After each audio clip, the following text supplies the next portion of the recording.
Subscribe to Color Frames. Adelaide టెస్టులో వరుస వికెట్లు కోల్పోయి భారత్ కష్టాల్లో పడింది. పెర్త్ టెస్టులో అద్భుత సెంచరీ సాధించి భారత విజయానికి పునాది వేసిన యశస్వి జైస్వాల్ అడిలైడ్లోనూ అద్భుత ఇన్నింగ్స్ ఆడతాడని అంతా భావించారు. అయితే మిచెల్ స్టార్క్ దాటికి జైస్వాల్తో మిగతా బ్యాటర్లు పెవిలియన్కు క్యూ కట్టారు.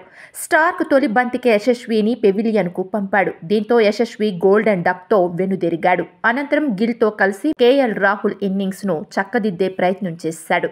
ఇద్దరూ నిలకడగా ఆడుతూ హాఫ్ సెంచరీ భాగస్వామ్యాన్ని నమోదు చేశారు. అయితే 18.4వ ఓవర్లో రాహుల్ను మిచెల్ స్టార్క్ అవుట్ చేశాడు. రాహుల్ 64 బాల్స్ ఎదుర్కొని 37 రన్స్ చేసి నాదన్కు క్యాచ్ ఇచ్చి వెనుదిరిగాడు.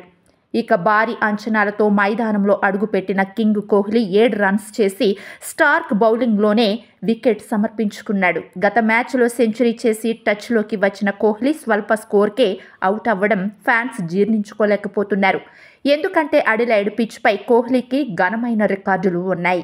ఈసారి కూడా గత రికార్డుల్ని పునరావృతం చేస్తాడనుకుంటే అలా వచ్చి ఇలా వెళ్లిపోయాడు. 21వ ఓవర్ తొలి బంతికే కోహ్లీకి పెవిలియన్ దారి చూపించాడు స్టార్క్.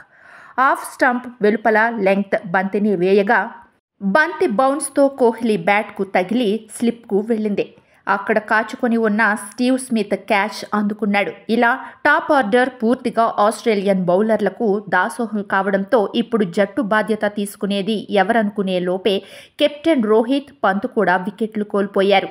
ఈ పరిస్థితుల్లో తెలుగు తేజం నితీష్ రెడ్డి ఆశాజనకంగా కనిపించాడు. 54 బంతుల్లో 3 ఫోర్లు 3 సిక్సర్లతో 42 పరుగులు చేశాడు.